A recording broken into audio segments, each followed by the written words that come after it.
most running influencers or personalities will tell you that VO2 max is the greatest predictor of how you perform on race day, but in fact, it's actually the opposite. If you're new here, I'm Brant Stachel, former national team coach with Team Canada, and I've got over 110 five-star reviews from marathoners like yourself that I coach on Team Run Run, and I try to break down on my channel everything that has to do with marathon training and performance so you can go out and train better and smarter. This meta-analysis challenges this decade-old standard we have of training advice. It suggests the real secret to elite performance, and those of us who have been trying to cultivate elite performance over the years have always kind of known this, that it's not just about your ceiling. Well, that has a part. It's more so about your threshold. And so today I want to talk about why your zones might be lying to you and how to reprogram your brain and your thoughts about running to train for threshold instead of capacity. And so I'll be technical for a second here, but I won't drive you back down to, physiology class if you haven't taken it. VO2 max, think of it as your aerobic capacity. For a simple definition, it's the maximum amount of oxygen your body can use during intense exercise. So think of it as the size of your engine. But the problem, and one of the big problems with the way we've thought about this previously, is that VO2 max is heavily dictated by your genetics. Sure, you can train it,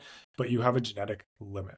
And you could argue you have a genetic limit on everything, and I would agree with that. But most importantly, VO2 max is a lab metric, and you can't actually run at your VO2 max for very long. So think 10 to 12 minutes roughly. Whereas threshold, on the other hand, is your sustainable power. It's the point where your body can still clear lactate as fast as it's produced. I'll give you a bit of an example here. So you think about a 10K, a half marathon, or a marathon. If runner A has a massive VO2 max, but a low threshold, and runner B has a lower VO2 max, but it runs at 90% of their max. In this example, in all likelihood, runner B is going to win every single time. And this is a really crucial point. VO2 max often plateaus early in an athlete's career, but threshold keeps improving for decades. So if you want to get faster over the next 10 years, stop looking at the max and start looking at the edge or your threshold. And one of the reasons why I wanted to make this video, outside of reading the study and being intrigued by it, was I get this question all the time in my coaching. Brant, we've been working together for a couple of weeks and my watch is saying my VO2 max is going down. Yeah, because we're not doing nearly as much intensity stuff.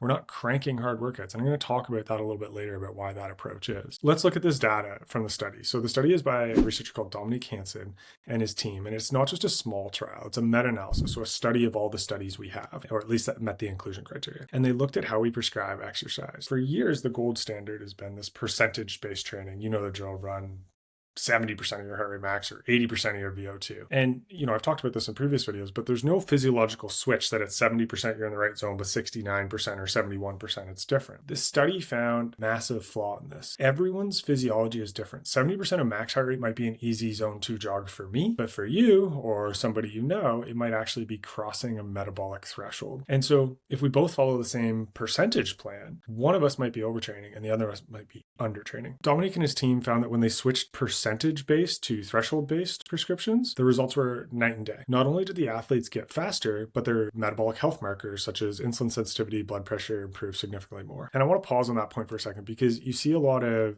influencers and health people online talking about VO2 max to improve health overall. I don't disagree. I think the research in the body they're pulling from is that if you move more and you do more, you decrease your comorbidities. I'm not going to argue with that point, but we conflate that when we hear that with performance. And what I'm trying to talk about here today is performance, but it's great that there's a side benefit that we get all these health markers like insulin sensitivity and blood pressure that improve significantly more. So the takeaway from this is that your body doesn't care about percentage of a theoretical maximum. It cares about actual metabolic boundaries. If you've made it this far, you're probably like, great, thanks, Brant. You've just ripped up this conceived idea of what I have. And now, how do I apply this to my next training block? The first piece would be we need to move away from what the watch says. It says I'm in zone 3 or zone 2 and move towards more internal anchors. There's 2 thresholds we really want to understand. I know I'm going back to the physiology, but I'll keep it simple. So there's what we call VT1, ventilatory threshold 1. So this is the base or aerobic volume you might have heard of. One fun way to think about it is you should be able to recite your favorite song, your favorite poem, or hold a full conversation with your training partner. If you're huffing and puffing at the end of a sentence, you've passed that VT1. The second one is your VT2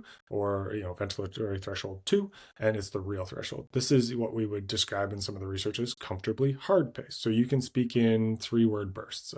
I'm doing okay, feeling strong. It's not going to be easy, and it's not going to be flat out where you can't speak. The Hansen study suggests that training relative to these points, not your heart rate or your max heart rate, is what triggers best adaptations. So to raise your threshold, you need to stop doing gray zone miles. So that's the pace that's like too fast to be recovery and too slow to be a workout. So instead, we want to adopt what would be known as the polarized model.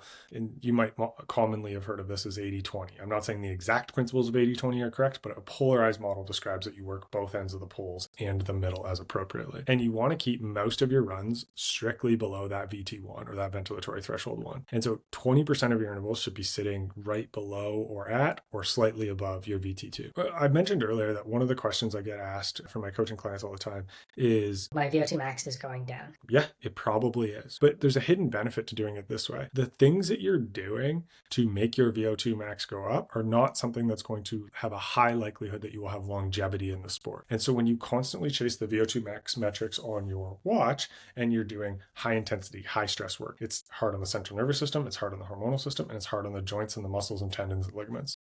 When you focus on threshold, you're building a more efficient biochemical machine. One of the things we often get wrong when we conceptualize how we're training in the zones model is we look at it only from an aerobic stress perspective. And so in running, because it's an impact sport, we have two stresses we need to consider at all times. We have the aerobic load or aerobic stress, and we have the mechanical load or mechanical stress. And so by only focusing on the aerobic load, we're not paying attention to the mechanical stress load. And oftentimes what we find is the things that are required to push the VO2 max higher, like I mentioned, the high stress, the high intensity, the big workouts, often come at a cost to the mechanical load, which then drops your performance because you're missing days or you're inconsistent. Think of it this way. VO2 max is like a flashy sports car in the showroom. Threshold is the actual performance of that car at a 500-mile cross-country race. One looks good on a spec sheet, the other gets you to the finish line first. So as I looked at this study and I tried to think about it as an application for like real-world coaching and what I do with my athletes, it reinforced this idea that I've always had that the VO2 max on your watch dropped by a point or two, just ignore it. It's an estimate based off a metric that doesn't even define your success. But because we've treated it inherently like a video game, like a scorecard, like a report card in terms of what's successful for us, when we see it drop, we think we suck, we're not good enough, we're getting worse. But in reality, it's a metric that doesn't even determine your race day success. So instead, I would ask yourself, can I run this pace more comfortably than I could last month or 2 months ago or last season? I know that's more qualitative than quantitative, and as runners, we're nerds and we love the quantitative, but that qualitative is really key here because that's probably real progress. The science, time and time again, tells us that RPE, your rate of perceived exertion, and your ability to calibrate that is really the crucial part to understanding if you're running in the right training zones. If you want to read the full study, I've put the links in the description. It's a bit of a deep rabbit hole if you don't have a strong physiology basis, but it's an important one if you want to learn how to properly train and understand what actually makes you better when it comes to performance. If you found this helpful, please subscribe. I try to do videos like this to help runners like you develop, get faster, train smarter, and have more fun while they